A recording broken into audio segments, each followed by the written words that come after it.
Hello mga kaibigan, kumusta kayo dyan? Ayan, meron tayo ditong ice cream.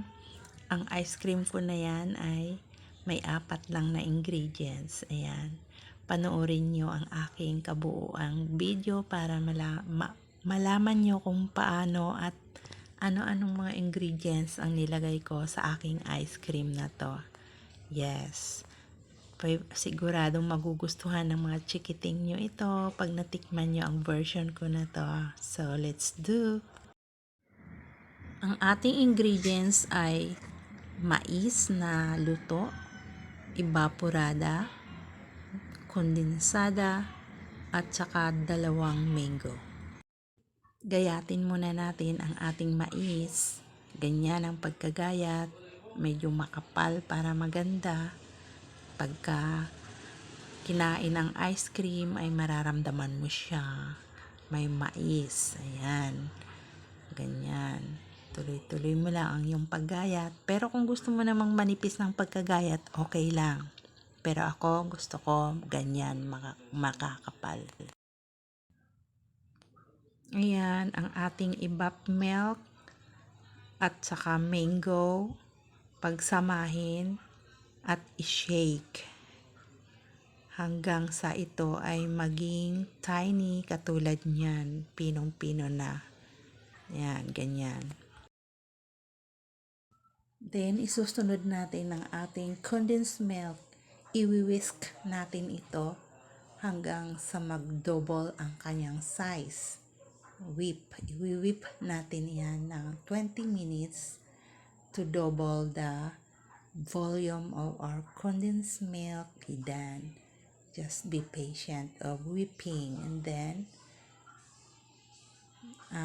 try to check if the consistency is okay. Sure, just be patient and then add the shake of mango and evap milk to the condensed milk and then whip again for another 20 minutes to double the size again of our mixture. Yes. Yan, ganyan. 20 minutes and then ayan, makikita mo ay malapit ng mapuno. And then mag-a-add tayo ng konting asin para ma-balance ang sweetness.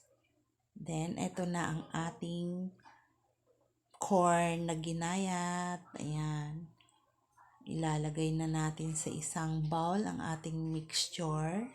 And then i-apply na natin sa top ang ating corn. Then, yan.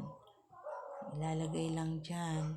I-spread lang natin lahat all over the top of our mixture. And then, yan.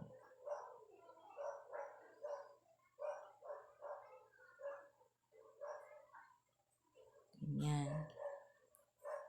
Yan na. Ganyan na po. Ayan. At i-chill natin ng overnight yan. Or ilalagay sa freezer.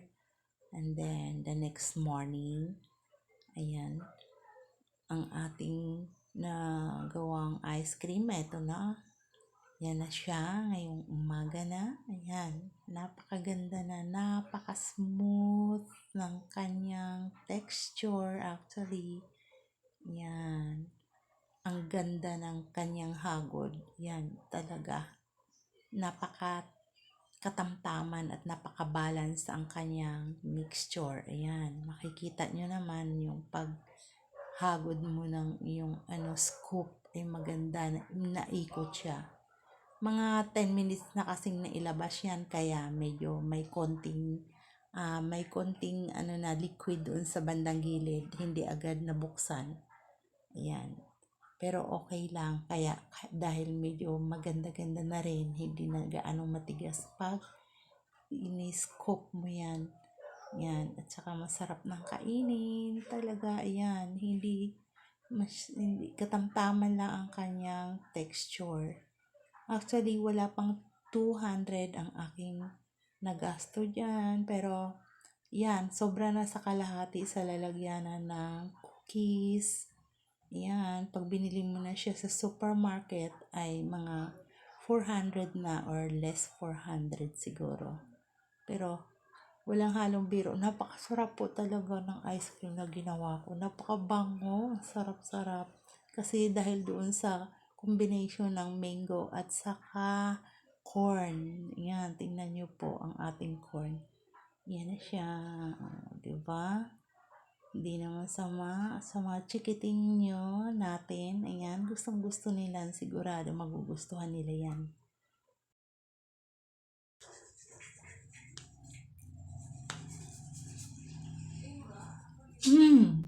Super sarap talaga. Grabe.